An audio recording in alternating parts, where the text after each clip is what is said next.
माधुरी संस्था द्वारा युवा लेखिका समायरा विजय गुप्ता के अंग्रेजी उपन्यास ब्लंडर इन स्ट्रोथम का लोकार्पण। साहित्यिक एवं सांस्कृतिक संस्था माधुरी ने रविवार को गुरुद्वारा गुरु का ताल के पास स्थित एस्केप रूफ टॉप रेस्टोरेंट में Samaira Vijay Gupta doctor Delhi public school 9th कक्षा के प्रथम अंग्रेजी उपन्यास ब्लंडर इन स्ट्रोथम का लोकार्पण किया। मुख्य बिंदु कार्यक्रम में RBS कॉलेज के प्राचार्य डॉक्टर विजय श्रीवास्तव, वरिष्ठ साहित्यकार डॉक्टर RS तिवारी, सिक्रेस बुक्स एंड ब्रू चागरा कम्युनिटी की फाउंडर डॉक्टर इरमीन फरहत अली, उत्तर प्रदेश महिला आयोग की पूर्व सदस्य निर्मला दीक्षित, माधुरी के संस्थापक अध्यक्ष निशिराज आदि उपस्थित रहे। डॉक्टर विजय श्रीवास्तव ने कहा, AI व ऑनलाइन पढ़ाई के युग में मौलिक पुस्तकों का लेखन व प्रकाशन पुरानी परंपराओं को पुनर्जीवित करने का भगीरथ प्रयास है। डॉक्टर RS तिवारी ने उपन्यास को राजनीति, भ्रष्टाचार और अमानवीयता पर प्रहार के साथ अस्तित्ववाद की पुकार बताया। डॉक्टर इरमीन फरहत अली ने भाषा को सहज व सरल कहा और कहा कि यह क्राइम थ्रिलर व्यापक पाठकों तक पहुंचना चाहिए। निर्मला दीक्षित ने मोबाइल की दुनिया से निकलकर साहित्यिक सृजन को स्तुत्य कहा। समारोह का संचालन निशिराज ने किया। डॉक्टर विजय गुप्ता, डॉक्टर पायल सक्सेना व अन्य गणमान्य अतिथियों ने स्वागत किया।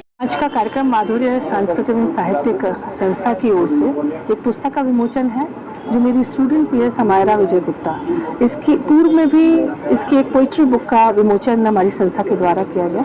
आज ये स्टोरी बुक का विमोचन किया जा रहा है और माधुरी साहित्यिक और सांस्कृतिक संस्था निरंतर नवोदित कलाकारों, लेखकों और कवियों को मंच देने का प्रयास कर रही है और हर मंथ एक कोई न कोई ऐसा प्रोग्राम होता है जिसमें कि हम किसी नए कलाकार को प्राथमिकता देते हैं और उसका इंट्रो जनता के सामने लेकर आते हैं और इसी तरह का हमारा प्रयास आगे भी जारी रहेगा। और निश्चित ही जो समायरा विजय गुप्ता है, ये बिटिया ने बहुत बड़ा कार्य किया है, बहुत बड़ा कार्य किया है और ये एक नई शुरुआत है कि जो बच्चे आज मोबाइल में खेल रहे हैं, मोबाइल से गलत चीज़ें पढ़ रहे हैं, आज बच्चा यहाँ पर उन पुस्तकों को जीवंत कर रहा है जो एक समय में लगभग विलुप्त हो चुके थे। और इस तरह की परंपराओं को एक समर्थन देने की आवश्यकता है, एक मुहिम बनाने की आवश्यकता है कि बच्चे लिखें, पढ़ें, किताबों के पास जाएं, क्योंकि सब कुछ हमें ऑनलाइन मिलने लग गया है AI के माध्यम से, ChatGPT के माध्यम से।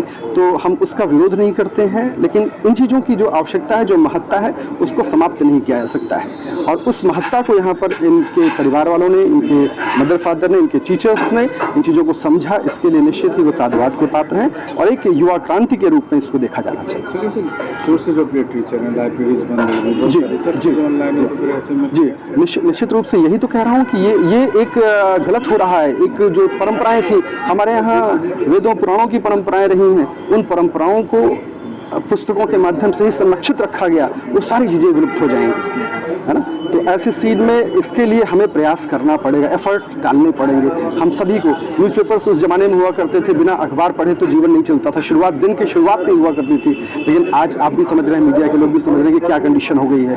तो उसको परिवर्तित करने की आवश्यकता है और इस पर एक बड़ी लंबी बातें हो सकती हैं कि हम लोग इसको कैसे जीवंत रखें।